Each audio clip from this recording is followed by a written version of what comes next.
Greetings, and how are you today? I hope you're all well. This is very much an impromptu video of recipe. I have no idea what I'm going to be making. I have just removed my rosehip wine off of my rosehips, and they are looking really good and juicy still, with a lot of flavour and a lot of colour left.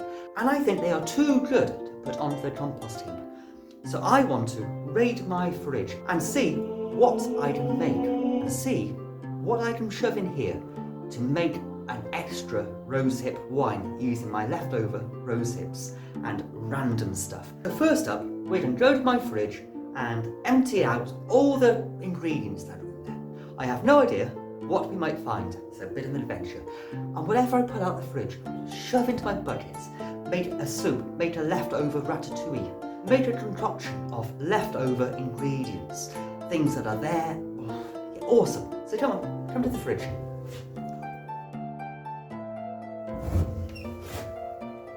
Joy of joys. We have some rice, about 500 grams worth. We have some candy-floss sugar, brewing sugar, and some crushed wheat. And I think that is ginger powder. Okay, I can see where this is going. 2 half-open bags of sugar, probably about 1.2 kilos. Okay, let's take all this stuff over. I had no idea what was in the fridge. I just knew that I had things left over from previous recipes. So it's going to be a case of shove it all in and see how this rosehip wine turns out. It could be awesome or it could be awful. But the adventure is going to be in the taste test down the line when it's ready. Right then, that there is about 500 grams of crushed wheat, and I made the poor man's brandy from the other half. So I'm going to shove that in, the wheat. It's malted as well, so that's going to give a divine flavour, a really rich body. And 500 grams of rice. I always find that malted wheat and also rice add a great deal of strength to a wine. I don't know why. Wines containing rice or wheat tend to be stronger, which is nice. So I've never tried this combo before of rice and wheat. So it's going to be a first one for me. Get this opened up.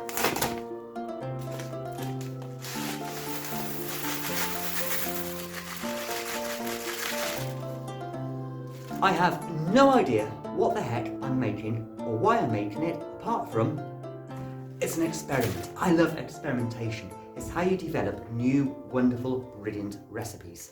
Right then, I am not adding the candy floss sugar. After my candy floss wine, I was not totally impressed with that sugar. Far too sweet, far too E-numbered, far too hyper. Oh, and ginger as well. And pour in a decent shade of ginger.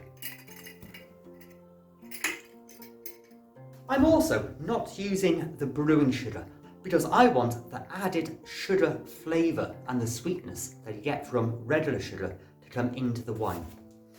So here I have about 1.2, 1.3 kilos of regular sugar. That's going in as well.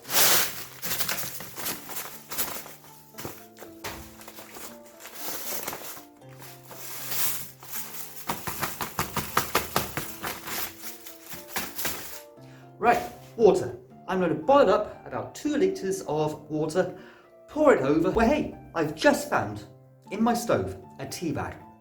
Well, that's going in the bucket.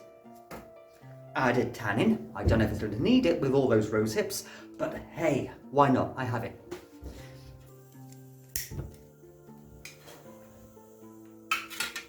Be creative with your wines. Have an adventure. Mess around with flavours and tastes. If you don't experiment, you will never know what works and what doesn't, what you like, what you don't, what goes and what doesn't. So experiment, mess around. If it's dreadful, then heck, you've learned something. If it's delightful, then you've learned something and you have a great wine. I have no idea what this wine is called. Completely wheaty, ricey, rosehippy. Wheat rice rosehip. If you can think of a great name for this wine, please let me know down below in the comments. I'd love your feedback about what I should call this impromptu wine. Right then, my water is coming to the boil, so I'm going to pour that straight over my dry ingredients. And I'll give that a really good shake to get all that sugar dissolved and the wheat and the rice merged together. Start working, getting those flavours being brilliant. And I'm going to top it up with a bit more water. Fantastic. Right then. The rice and the wheat will absorb a lot more moisture and liquid. So I'm going to add another 2 litres into the pot to bring it up to about 7 litres worth to compensate for that absorption.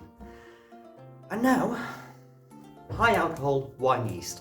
May as well. I think the wheat and the rice will make it high powered. Also ginger as well seems to increase the alcohol flavour of wines. I don't know why. But these ingredients, they can really take high alcohol. And with that much sugar, 1.3 kilos, it's going to be a corker, I can guarantee you. So I'm just going to sprinkle in my high alcohol, cross my loop yeast.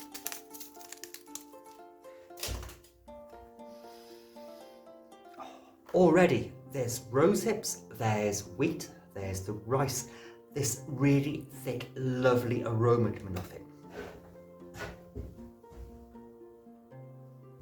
So I'm going to put on my lid and my airlock and let that ferment in the bucket for about a week. Then I'm going to strain it off into a demijohn, usual principles, and have a great taste test down the line when it's ready. So make sure you subscribe for that video and many, many more homebrew related wine taste tests, videos like this. And I'll see you all really soon. So you have fun now. See you soon.